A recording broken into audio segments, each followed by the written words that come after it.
Yeah, I think, you know, what's lacking in the marketplace right now is the trust of both what is happening with my data and what data is your tool developed on. And I think the most exciting piece is to have some sort of certification and standard and approach that users, consumers, students, teachers, parents will know is safe, was built with equity in mind, and is developed on data that is shared in an open manner to support the development of great tools.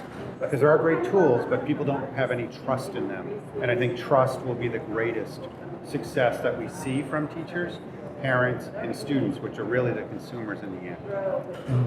Yeah, and I think, you know, as an educator, one of the things that you never forget is seeing that look of inspiration, or the moment when a student understands something and develops a stronger sense of self-confidence, or comes back later to tell you about the difference that a piece of work that you were doing with them made in the way that they think of themselves as a learner. And I think what will happen, I think, as we start to see the work move from kind of high-level benchmarks to standards to being incorporated into learning tools, and then we get to impact, is that people will be able to see that the investment of time and energy into improving tools, into thinking about ways that we can use data differently, will have a lasting payoff.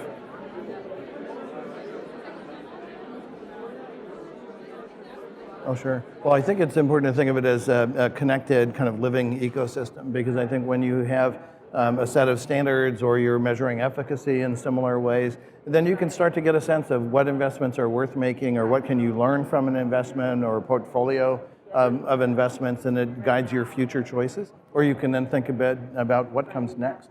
And I think that'll be an important piece of the interaction between the participants. Yeah, I think the investment community probably is starving for something like this, to know that there is a standard to reach for and a certification that's available, which will allow then consumption to be more readily accessible in the marketplace. I had 3 conversations today, one with a company from Israel, one from a company from Finland, and one from a US-based company. And all 3 of them almost jumped with excitement about, if I could have a certification that I've done it right, which I do it right already, but no one believes me. And no one knows that then I can sell my product more readily and have a chance for success, the bankers and investors would love it.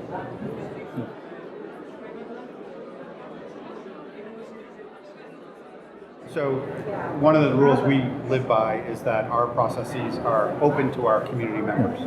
And so that regardless of who you are when you walk in the door, you have the same standing in the work groups, in the participation, in the voting. And again, there's different levels of governance and structure with any organization.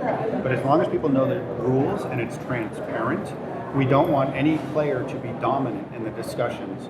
And yes, we all have self-interest, but your self-interests need to align with the greater good of the community and the marketplace. And if we keep that in mind, we try to focus on that with DXtera when we manage our communities of practice.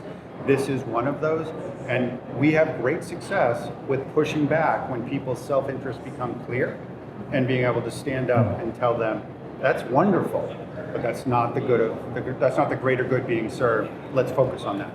Right, yeah, and I think that the inclusive process of engaging people in the work means that they'll be more readily kind of accepting of that approach. Because I do think that fundamentally every person that's going to be involved in this is going to have something significant to teach, and every single one of us has so much to learn.